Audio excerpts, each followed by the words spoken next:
Good afternoon and welcome everyone to the Intelligent BioSolutions Fireside Chat. I'm joined today by Harry Simeonidis, President and Chief Executive Officer, and Spiro Sakiris, Chief Financial Officer. Before we begin, I'd like to remind everyone that statements made during today's conference call may be deemed forward-looking statements within the meaning of the Safe Harbor of the Private Securities Litigation Reform Act of 1995. And actual results may differ materially due to a variety of risks, uncertainties, and other factors. For a detailed discussion of some of the ongoing risks and uncertainties in the company's business, I refer you to our investor presentation, as well as the company's reports filed periodically with the SEC. The company disclaims any intention or obligation to update or revise any forward-looking statements, whether as a result of new information, future events, or otherwise, unless otherwise required by law. I want to thank everyone for joining our call today. We're going to be discussing a lot of interesting topics, including a demo of our technology, which I'm really excited about. At the conclusion of our call, we'll have a live Q&A. You can submit your questions via the Q&A function at any time. We'll do our best to get to your questions within the time frame allotted for today's call.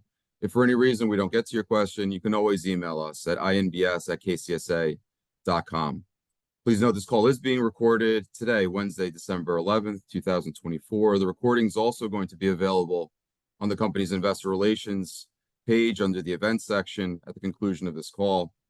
Before getting into the Q&A portion of today's call, I wanted to turn the call over to Harry for an opportunity to provide a brief overview on the company and a live demonstration. Harry? Hey, thanks, Walter, and thanks everyone for joining.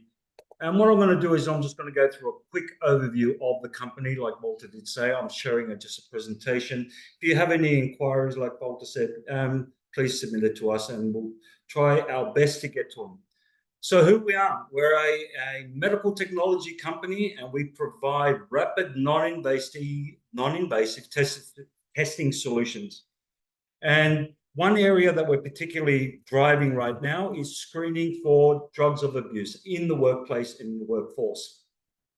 What we do have is a technology currently, and there we have, which is a very simple drug testing device. Now, if you think about how you do drug testing today, typically an employer will ask their employee to do a drug test, and that could be either a urine test, a saliva test, or a blood test. Now, as you probably are aware, or if you have actually done it yourself, a urine test is very, very invasive. It requires the individual to urinate in the cup. Then we handle this liquid, and then we have to analyze this liquid and then send it back to a laboratory. Not only is it invasive, it takes time. You can't urinate on the spot, so it's sometimes very difficult to get a sample on the spot. With our technology, we could actually collect the sample within 1 minute and have results, what drugs are in your system, within 10 minutes. And I'm going to just share with you in terms of the technology. You can see it on the screen, but I've got it in my hand here.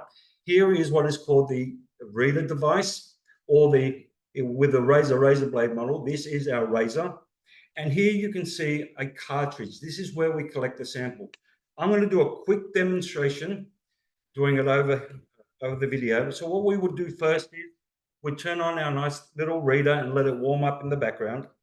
And then I'd get the individual to actually just use the tips of their fingers to actually collect the sample. So what you're doing here is you place your fingertip. It doesn't hurt. You just put it on the collection area right in the front of the cartridge, and you hold each fingertip about 5 seconds. What we're doing now is we're collecting a sample, and it's a sweat sample. So we do all 5 digits across all of our fingers. So we do 5 here, and then we do 5 on the left hand. So as you can see, 5 seconds for each digit, it goes through, and then what that allows us to do is have enough sample so we can actually analyze it, what's in my system at any point. Now, as you can see, it did not take that long to do, and it is also very non-invasive. And plus, I could actually provide a sample right then and there. A lot of times trying to urinate or give us a urine sample, you can't do, and sometimes can take up to an hour to collect it. There's no blood, there's no saliva, there's no hazardous material. Now, all I have to do here, I have a buffer clip on the bottom of my cartridge. Now, again, remembering, it's all part of the cartridge, very, very simple. I press this buffer solution. This buffer solution now flows through, collects the sample, and then gets analyzed in our analytic window. All I have to do now is pick it up and place it into the reader itself. And that is it. Within 10 minutes now, it's going to give me the results if I've taken any marijuana or cannabis, cocaine, methamphetamines, any opiates. So as you can see, a very, very simple test. I don't have to go to the lab, and I don't have to go urinate in a cup or provide a saliva sample. So I'll just go through it again very, very quickly. Collect the samples off the tip of your fingertips, put it into the reader. The reader provides me a result in 10 minutes. And it's as easy as that, doing a drug test at any one point. Now, this product, we're actually selling it today. We've got over 400 accounts globally. And as you can see, some of the areas where we're currently selling. And we've got over 1,000 of the actual breeders currently out in the marketplace. So we're doing a lot of testing and we're generating revenue as we speak. But the key for us is to really get into the US market and provide an alternative solution rather than the very invasive urine testing that's currently being done today. Now, part of getting into the US market, which is very important for us, is we have to get FDA clearance. So we're going down the 510K pathway, and one of the areas we needed to do is a PK study. Now, what is a PK study? What it does is it compares we compare our blood, oral fluid, we did urine as well, and our fingerprint sweat, and we actually dosed some individuals, and then we recorded them every hour on the hour to see what kind of results were in their system. And what we're trying to do is to see if we can correlate exactly the same as blood, oral fluid, or urine. Now, you can see from the graph itself, it's a very, you can see it visually, but statistically significant result that we correlate very strongly with blood. And that was the purpose of the PK study. So we were very excited when we did this study. You will note here is we weren't able to plot the urine sample because we couldn't collect every hour a urine sample, thus showing the limitations of a urine sample anyway. But again, very much correlated. We're in the blue. We mimic exactly the same of what blood is doing. Very, very exciting results.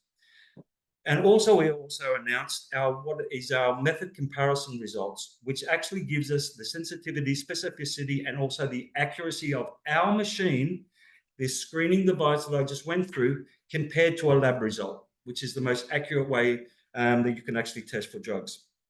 And our studies came back with, and you can see the results on our website, but our sensitivity came back at 82%. Our specificity was 100%. Yes, you heard me correctly. It's 100%. Very, very specific. And then lastly, overall, the accuracy level was at 94%. So very exciting. We've done all the studies that we needed to do as part of our 510K pathway. And now we're ready to submit to the FDA. And that's the important step so we can actually transform our organization from what is called pre-submission into a company that will be pending FDA clearance. So that's very exciting for us. And as we've planned, we've always told everyone that we will get it done by the end of the year, and we are on track to do that and deliver that. What that means is sometime next year, early first half, we're expecting or hoping the FDA will give us clearance so we can get this unbelievable technology in the hands of people so they can actually swap the way they're currently doing testing and using a more humane way to test. So in summary, our business, we are a revenue generating company. It's a razor blade model with a reader and a cartridge. We have a large install base and growing quarter on quarter, year on year. We've completed multiple milestones, but there's many more to come as we enter into the US market and grow our revenues globally. And this is a new way that will change the way people will test for drugs on the worksite. So, Walter, that's just a brief overview of the company. I know a lot of people have some questions, so I'll hand it back to you. No, I appreciate that, Harry. And I've been fortunate and very lucky to see the demonstration many times, and I'm just always impressed by how easy to use and non-invasive and frankly convenient for the employer to use on the work site. So appreciate that. Before we open up the questions for the audience, and as a reminder, please enter your questions into the Q&A function of today's call. Wanted to get into the market a little bit, if I could ask some questions, and probably for you, Spiro, give us an idea of what the total addressable market is, and more specifically, what are the major industries where you see this technology being used that could benefit the most? Thanks for your question there, Walter. So, yeah, doing some reading through the statistics that are out there, some very interesting statistics. So we've got out there data released by the Department of Health recently show that the abuse or the substance abuse market there, the cost to the economy by way of loss of productivity, crime, and all those related events is $400 billion a year. Now, out of that $400 billion a year, let's concentrate more on the area that we're looking at. With the screening market in the US, that's for substances of abuse. The screening market is estimated at $4 billion a year. So we're talking there quite a large market. As far as the industries that are concerned there, from our experience, what we've had there is we've got the major industries are ranging from construction to transport, and that includes heavy haulage, trucks, buses, all those type of things. Anything where you're operating machinery that is potentially dangerous if you're not properly focused to be there on site. So there's some just amazing factors that we've been through, and you can see the size of what we're looking at, what's potentially ahead of us. That's helpful. I appreciate that, Spiro. And obviously everybody's waiting for our entrance into the US. We're approaching that point right now. How does the US market compare to where predominantly the majority of our revenue is in the UK? How does the US compare to, let's say, the size of the UK market right now? Yeah, the US market is when you've got the 50 states here of the US and the population size, you're talking there's a few factors. It's a much larger market, and you're talking just purely with the population base. The markets we've been there at the moment, we've predominantly been in the UK, developing the marketing efforts and the application of the product. So huge market, and also what you're finding is that the requirements to be on top of substance abuse, and because you've got in a lot of the places here, a lot of these substances are legal, and even the ones that are not legal, you've got substance abuse with opioids and other sort of related painkillers. So you're talking about a much larger market compared to the other ones we've got overseas. Great. I appreciate that. And we do have we have a large audience, which is great, and a lot of really interesting questions.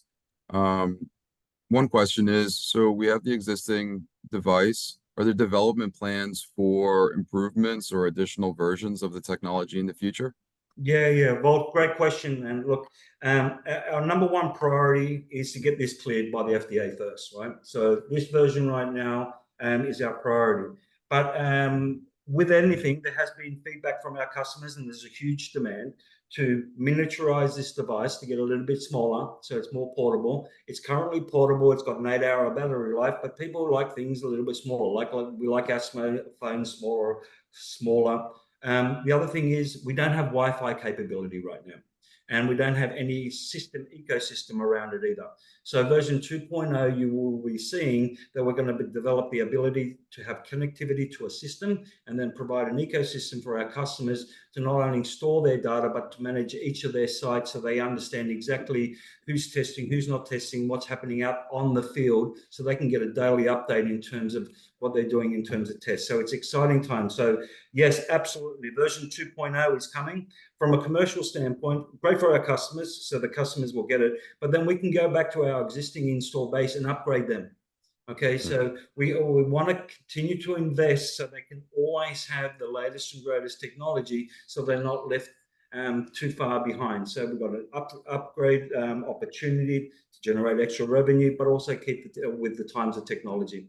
And then the last but not least, with a new ecosystem version 2.0, and having a system and data, we can actually start leveraging that data and seeing what we can do with this data in terms of sharing it to either governments or institutions or research to see what is the biggest problems of drugs and abuse, where is it centered around, and can you imagine how powerful this could be for insurance companies as well? How can they insure people? Do they give them a better rebate if they are testing? So there's a lot of information that data can do.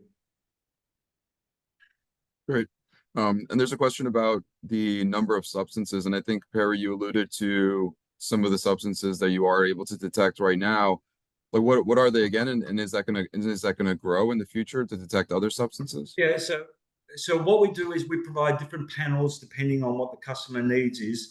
But one of the biggest areas that we are finding is customers want the main suspects, what everyone's testing for. So it's cocaine, methamphetamines, opiates, and cannabis. They're kind of the four ones. There's a couple other ones that customers want, like benzenes and some other drugs that we are seeing that people want.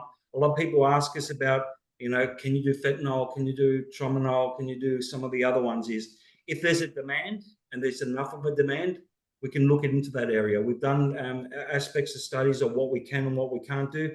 Typically, whatever is in the system that blood can detect, we could potentially build around in terms of sweat. Gotcha. Regarding commercialization, right? So we still have to get approval. We all know that. But in the event that we do, give us an idea on commercialization plans in the US. Are there partnership opportunities, and kind of how does that rollout happen over time? Yeah. So once we get FDA approval, and we will be selling this product in the US market, and that will probably be via distributors and partners such as laboratories. We haven't identified exactly who and what and how it is, whether it's one national or will it be state-based. It will be probably a mix of all of those. It is a B2B kind of model because businesses will be buying it. But we are looking at opportunity in terms of consumers might want to buy it directly. So we might have an online capability as well. But our main goal right now is to go via distributors and via partners because they're already in the market. They're already providing this service. Okay. And who better to actually grow this product and get the awareness out there from switching from urine to a non-invasive solution. So these are probably the best way that we can get in the market. It's faster and it's more convenient for us as a business model. But then on the other aspect as well, these are the best people to market it. Okay, they're in there today. They've got the relationship with the customers. They know who's testing, who's not testing, and what the pain points of the customers are. So they're the best ones to actually address the market. Yeah. And to that regard, there's a question about barriers to entry in the US, but I imagine the obvious one is the first barrier to entry is getting FDA approval and then going the partnership route. These are the experts and they have the relationships. And so, yep. That's probably the right go-to-market strategy, right? Correct.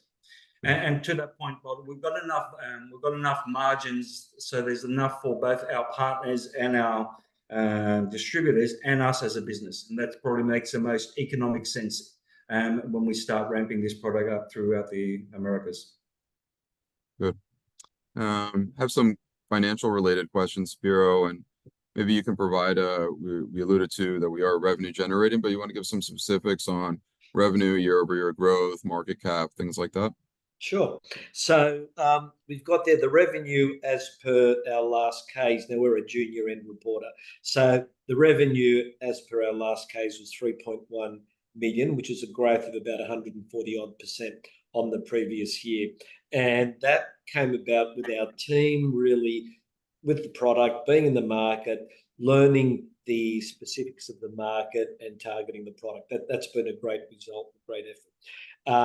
As far as the market caps and so forth, so if I just sort of summarize on that, we've got about 4.4 million shares issued out there of common stock, and the market price is in the vicinity of about 7 million. It sits there at the moment.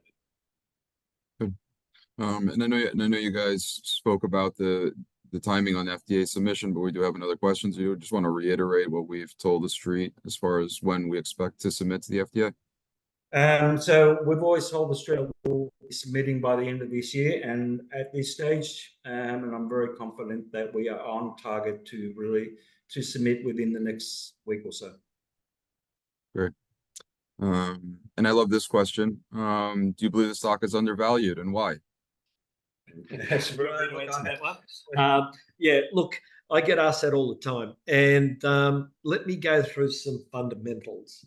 So we're talking here about a product what's the game changer with this product? That what it's changing is testing for the substance abuse in the last 16 to 24 hours. Okay, as opposed to what's out there at the moment, which can be testing to what's in your system for the last week. So you've got a wider applicability of this product.